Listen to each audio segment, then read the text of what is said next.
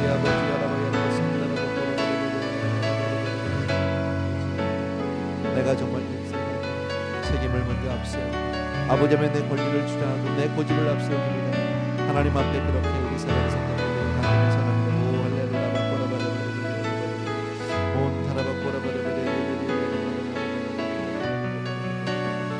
온 타라바꼬라바레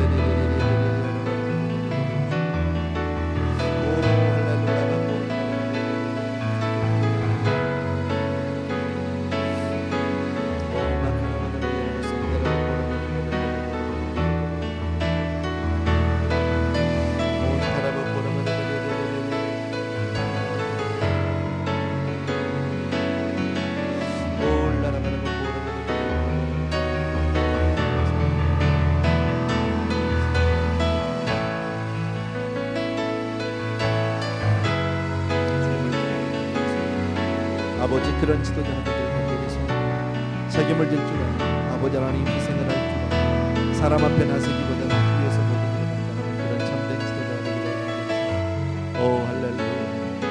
감동을 주는 사람들을 원합니다. 오 가라바산다라바라바라 오라바카라바라바라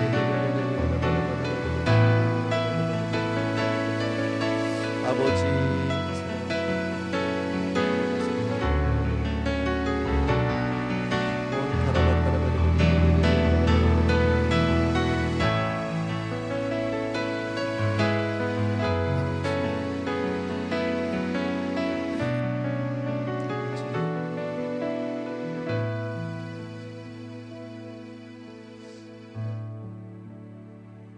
우리 한 번만 더 기도하고 싶은 것은요, 우리 교육관 건축을 위해서 한번 기도해 주시면 좋겠습니다. 우리 성도님들 모든 정말 마음을 모아주시고 손을 모아주시고 힘을 다해 주셔서 건축이 잘 되어져 가고 있습니다. 그러나 이제 시작 단계고요. 아직도 갈 길이 먼데 하나님 그 모든 여정을 하나님이 붙들어 주시고 잘 되게 해주셔서 정말 믿음으로 하나님 앞에 지어지는 그런 믿음의 집 되게 해 주옵소서. 그리고 우리 모두가 정말 우리의 각자가 힘껏 다 힘을 합하고 몸을 합해서 마음을 합해서 정말 함께 짓는 그런 성전 되게 해 주옵소서 하는 마음으로 우리 기도해 주셨으면 좋겠습니다. 사랑하는 아버지, 이 시간 우리 귀한 성도님들과 더불어서 하나님이 허락하신 귀한 성전 건축을 위해서 기도합니다. 교육관을 위해서 기도합니다. 우리 자녀들을 위해서 하나님 이런 놀라운 복을 주셨습니다. 평생에 우리가 상할 수 없는 그런 집을 짓게 해주신 진심으로 감사합니다. 살아있는 내 아버지 하나님, 우리들의 마음을 모으고 우리들의 힘을 모으고 우리를 모으고 아버지 하나님이 주여 정말 평생에 아버지 몇 번이나 이런 일이 있겠습니까? 하나님 앞에 우리가 늘 이렇게 쓰임받을 수 있는 그런 아름다운 아버지 하나님의 주여 성전을 주시는 진심으로 감사하고 하나님 앞에 우리 모두가 하나 되어서 쓰임받을 수 있게 도와주신 진심으로 감사합니다. 오 나의 사랑하는 내 아버지 하나님 주여 내 진심으로 감사하고 사랑합니다. 오 아버지 내 주님 사랑합니다. 내 주님을 사랑합니다. 모카산다라바꼬라바레바레레레레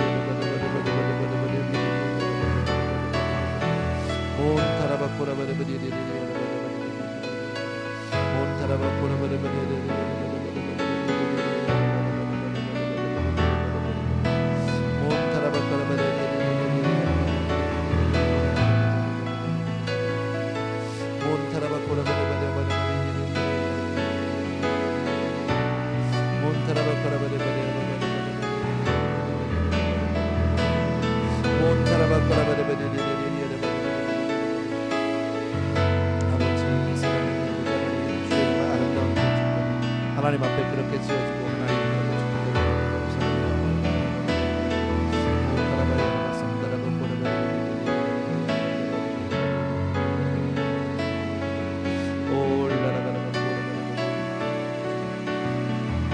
우리 모든 성도님들이 하나 되어서 하나님 앞에 드리는 그런 믿음의 집이 되게 하여 주옵소서. 아버지 우리를 통해서 받아주시고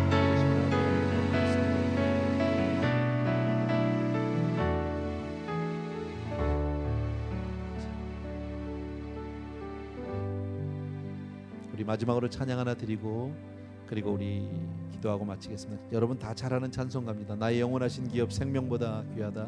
1절만 같이 드립니다. 나의 영원하신 길 생명보다 귀하다. 나의 갈 길 다가도록 나와도 행하소서. 주께로 가까이 주께로 가오니 나의 갈 길 다가도록 나와도 행하소서. 참 고마우신 우리 아버지 하나님, 참 하나님 말씀에는 우리의 삶의 여러 지침들 또 우리에게 귀한 믿음의 가르침들 하나님 한없이 많은 보고들이 있음을 다시 한번 감사를 드립니다. 오늘은 특별히 우리가 하나님의 사람으로 믿음의 사람으로 우리의 삶의 자세에 대해서 함께 생각해 보았고 아버지 하나님 우리가 믿음 생활 가운데 어떻게 우리의 삶을 내려놓아야 하는지 하나님을 어디까지 믿어야 되는지에 대해서 하나님 유다를 통해서 야곱을 통해서 보여주셨습니다. 사랑하는 아버지, 이 밤에 나온 귀한 성도님들입니다. 정말 하루의 일과를 마치고 피곤한 가운데도 성전을 찾고 하나님 앞에 나온 귀한 삶들입니다. 아버지, 세상 가운데 이렇게 순준하고 이렇게 귀한 사람들이 흔히 쉽지는 않습니다. 아버지 하나님, 한 분 한 분이 오늘도 정말 있는 자를 더 있게 하신 하나님의 놀라운 복으로 하나님 머리에 기름을 부어 주시옵시고 축복하여 주시기를 간절히 소원합니다. 아버지, 오늘 우리가 먼저 하나님의 사람이 되고 싶어서 그렇게 기도했습니다. 사랑하는 아버지, 정말 우리가 끝까지 믿는 사람, 나 자신을 부인하고 주를 따르는 제자가 되기 위해서, 그리고 사랑하는 아버지, 정말 아버지 하나님의 주여 정말 우리가 내 자신을 부인하는 그런 사람이 되기 위해서 하나님 앞에 간구합니다. 아버지, 사랑하는 내 아버지 하나님, 우리 귀한 성도님들 다시 한번 믿음의 굳건한 반석에 설 수 있도록 도와주시옵시고 세상 가운데 살아도 늘 하나님의 말씀으로 인도함과 지배를 당하는 그런 복된 삶이 될 수 있도록 축복하여 주옵소서. 그리고 우리가 마음을 모아서 하나님 교육한 건축을 위해서 기도합니다. 오늘뿐 아니라 날마다 기도할 것이고 다 지어져서 하나님 앞에 영광을 돌리는 그 순간까지 기도를 쉬지 않게 하여 주옵소서. 하나님, 주님이 하셨으니 주님이 지으시고 주님이 세우시고 그리고 주님이 홀로 영광을 받아 주옵소서. 이 모든 감사, 찬송, 영광, 존귀 주님께만 올려드리기를 간절히 소원합니다. 이제는 우리 주 예수 그리스도의 은혜와 하나님 아버지 극진하신 그 사랑하심과 성령님의 함께 해주시는 놀라운 은혜가 이 자리에 있는 모든 하나님의 백성들을 위해 이제로부터 영원토록 함께 계실지어다.